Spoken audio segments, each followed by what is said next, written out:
बिस्मिल्लाहिर्रहमानिर्रहीम, अस्सलाम वालेकुम। आखिरकार बड़ी रिहाई के अहकामात आ गए हैं। इमरान खान साहब को जमानत पर रिहा करने का हुक्म दे दिया गया है इस्लामाबाद हाई कोर्ट की तरफ से। सबको इंतजार था इस फैसले का, जो कि कल महफूज कर लिया गया था और कहा गया आज 11 बजे सुनाया जाएगा। फिर खबर आई नहीं 12, फिर 12:30, आखिरकार फैसला सामने आ गया। Chief justice Islamabad high court justice Aamir Farooq इस केस की समाअत कर रहे थे। लतीफ खोसा ने इसमें दलाइल दिए थे। पिछली समाअत में भी अमजद परवेज ने पूरी कोशिश की कि एक दिन और मिल जाए। पहले ही आपने देखा कि वीकेंड भी बीच में आ गया था और नजर यही आ रहा था कि रिहाई होनी है। तमाम के तमाम वुकला, तमाम कानूनी माहिरीन कहते थे कि जिसमें 3 साल सजा हो वहां पर जब तक अपील का फैसला ना हो जाए तो जमानत पर रिहाई मिल जाती है। लेकिन इसमें बहरहाल पेशियों पर पेशियां होती रहीं और आखिरकार इमरान खान साहब को रिहाई के अहकामात मिल गए और अब जमानत पर रिहाई चुके हुई है। इसलिए अब यह कहा जा रहा है जी 1 लाख रुपए के मचलकों के एवज इमरान खान साहब को रिहा किया जाए। और अब फौरी तौर पर वुकला की कोशिश है कि इमरान खान साहब को अडयाला अटक जेल से रिहा करवाया जा सके। लेकिन साथ ही ये खबरें भी आई कि जनाब FIA पूरी तरह तैयार है। राना सनाउल्लाह की भी ट्वीट आ गई कि जी कोई रिहाई नहीं मिलेगी। वो अब तक हुकूमत से जाकर भी ज़ाहिर है अभी तक हुकूमत उनके साथ ही चल रही है, तो उन्होंने कहा कि जी नहीं और बहुत से केसेस हैं। लेकिन मसला यह है और असल कहानी यह है कि बाकी केसेस इससे भी कमजोर हैं। और दूसरा यह कि ये ट्रायल हुआ था, ये देखिए ये ट्रायल के बाद यानी केस सुनने के बाद सारा केस यानी जाहिर है कि इसमें बहुत बड़े इसमें ब्लंडर्स किए गए, वो अलग बात है। लेकिन एक ट्रायल तो हुआ था, चाहे उसमें गवाह को भी नहीं सुना गया, चाहे उसमें हक़ दिफा भी खत्म किया गया, चाहे उसमें जनाब काबिल समाअत होने वाला मामला वो भी जिस तरह से निपटाया गया, लेकिन ये एक ट्रायल था और सजा हुई थी। बाकी ये जो साइफर वाला मामला है इसमें तो भी FIA गिरफ्तार करेगा तफ्तीश के लिए। और देखिए ये बड़ा अहम नुकता है कि एक है सजा होना, सजा के बाद जमानत ज्यादा मुश्किल होती है। अगरचे ये आम प्रैक्टिस ये है कि जी 3 साल जिसमें मैक्सिमम पनिशमेंट, जो कि हुमायूं दिलावर ने मैक्सिमम ज्यादा से ज्यादा सजा इसमें जो थी 3 साल की थी वो दी थी। उसके बावजूद कानून में ये होता है कि जी प्रैक्टिस ये है कि जिसमें ये 3 साल तक की सजा होती है उनमें जमानत पर रिहाई उस वक्त तक मिल जाती है जब तक फिर अपील का फैसला नहीं हो जाता, केस का फैसला नहीं हो जाता। लेकिन अभी तो साइफर में तो भी केस चलना है। अभी तो जनाब तफ्तीश, आप देखिए शामिद कुरैशी साहब से तफ्तीश हो रही है, बार बार उनका रिमांड दिया जा रहा है। तो वो तो मजबूत ना तो केस है और ना ही उसमें अब यह कि जी कोई फैसला फौरी आ सकता है। उसमें भी जाहिर है कि वही ट्रायल चलता है, उसी तरह से गवाहान पेश होने हैं, एविडेंस रिकॉर्ड होना है, वो एक लंबा प्रोसीजर है। अभी देख लें इसको भी, आप देखिए ना बहुत तेज करके इन्होंने किस तरह से निपटाया और महीनों लगे। तो वो साइफर वाला मामला भी फिर कोई इतनी जल्दी नहीं हो सकता, वो तो इससे भी मुश्किल होगा। तो अगर FIA गिरफ्तार करता है तो उसके लिए भी बड़ा मुश्किल होगा, ज्यादा अरसा इमरान खान साहब को गिरफ्तार रख सकें और वो भी बहुत मुश्किल हो जाएगा। चाहे जितने भी कवानीन और फिर जाहिर है कि इस तरह से अब जो टैक्टिक्स यहां पर सामने आए अगर वो होते हैं और ज्यादा चीजें एक्सपोज होंगी। तो बहरहाल अब हुआ यह है कि इस वक्त जश्न मनाया जा रहा है तहरीक इंसाफ की तरफ से। इमरान खान की रिहाई का सुनकर पेशावर में लोग सड़कों पर निकल आए हैं, शदीद नारेबाजी हो रही है। इमरान तेरे जान निसार बेशुमार के नारे लगाए जा रहे हैं। और इसके साथ जनाब हाई कोर्ट में चूंकि वुकला को भी पता था कि इमरान खान साहब को दीगर केसेस में गिरफ्तार किए जाने की पूरी स्ट्रेटजी है और ये हर एक के साथ देखा गया। अब ये निजाम का सबको समझ आ गया कि यही होता है, एक में अगर आप रिहा भी होते हैं तो अगले में गिरफ्तार कर लिया जाता है। लेकिन बात यह है कि इंटरनेशनली बहुत ज्यादा हाईलाइट होगा अगर इमरान खान को इस तरह से गिरफ्तार किया जाता है।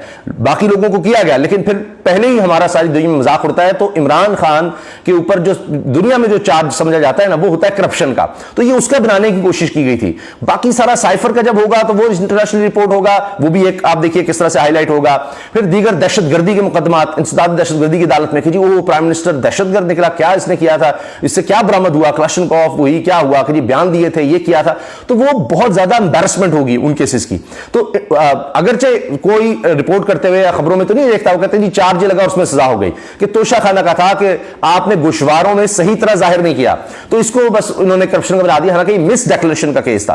तो बहरहाल इसको उस तरह बनाया गया जो भी। लेकिन बाकी जो केसेस हैं वो बहुत ज्यादा मसला होगा इंटरनेशनली, कि जैसे ही खबर आएगी वो इमरान खान का कौन सा केस चल रही है, साइफर, वो साइफर क्या है, अच्छा ये हुआ था भाई सारी दुनिया को पता है कि साइफर तो वजारत खारजा के पास और वो डिकोड किया जाता है, उसकी कॉपीज तो हर किसी को पहुंचा दी गई थी, चीफ जस्टिस से लेकर पार्लियामेंट, काबीना, दीगर कई हुकाम को तो कॉपी थी। तो वो केस अब किस तरह से आप चलाएंगे तो वो और तरह से हाईलाइट होगा। फिर आपने देखा द इंटरसेप्ट का जो मामला आया था, तो ये मामला बड़े और तरफ चले जाएंगे। अच्छा, अब इस्लामाबाद हाई कोर्ट में ही कप्तान की दीगर केसेस में हिफाजती जमानत की दरखास्त लगा दी गई है और इनके वकील को पहले ही पता था कि और केसेस में इनको गिरफ्तार कर सकते हैं, तो इन्होंने एक दरखास्त दी कि जी फौरी सुना जाए कि कोई और ना गिरफ्तार करे। जिस तरह आपने देखा कि बाबर सत्तार साहब की अदालत में जिस तरह गया शायरी आफरीदी शानदाना गुलजार साहब का मामला, इसमें पेशावर हाई कोर्ट की बड़ी जबरदस्त रूलिंग आ चुकी है कि यह नहीं हो सकता कि आप किसी को अदालत रिहा करती है और आप साथ ही किसी और केस में गिरफ्तार कर लेते हैं, आपको फिर अदालत से इजाजत लेनी होगी। तो मजाक बन गया है कि अदालतें जमानत देती हैं और फिर गिरफ्तारी कर ली जाती है। तो अब बहरहाल अब हुआ यह है कि जनाब FIA अटक जेल में पहुंची हुई है, वो गिरफ्तार करना चाहती है, लेकिन अगर गिरफ्तार कर भी लेते हैं तो मैं आपसे अर्ज कर रहा हूं कि वो भी ज्यादा अरसा उनके लिए मुश्किल हो जाएगा, क्योंकि ट्रायल जब तक चलेगा तो आप इस तरह गिरफ्तार नहीं रख सकते, कहेंगे जी हमने तफ्तीश करनी है कितना अरसा, फिर उसके बाद नैब का भी केस तैयार है। तो अब ये एक एक करके इस तरह से कर रहे हैं। ये भी एक चाल है कि देखिए अगर सब में इकट्ठी गिरफ्तारी डाल देंगे तो वही होगा कि जनाब सबकी इकट्ठी होगी। मिसाल के तौर पर भी अटक जेल में जितने दिन गुजारे हैं, अगर ये FIA वाले पहले इसमें गिरफ्तारी डाल देते तो 14 दिन ज्यादा से ज्यादा वो रख सकते थे, फिर उनके लिए मसला होना था। इसी तरह नैब है, वो ज्यादा से ज्यादा 30 दिन रख सकते हैं। तो इनके पास हथियार खत्म होते चले जाएंगे, आप देखिए ना।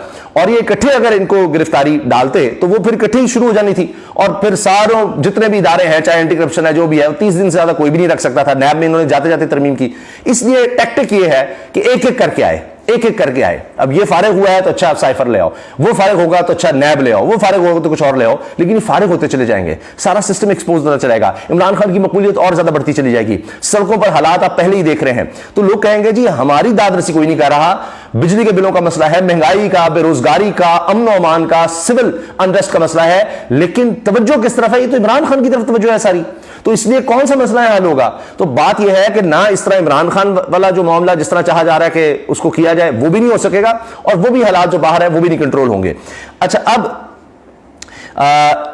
अब बात यह है कि FIA, पुलिस, नैब समेत जो भी गिरफ्तार करेगा इसे अदालत पेश करना होगा।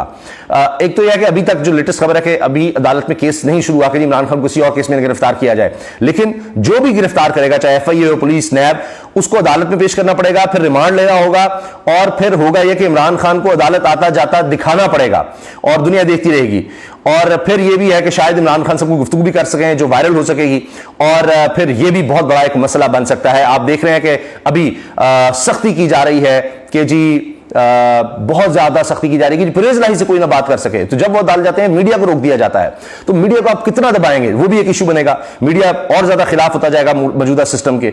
तो लिहाजा ये मामला जो हैं अब इमरान खान के हक में ही जाएंगे, जिस तरह से भी आप इसको देख लें।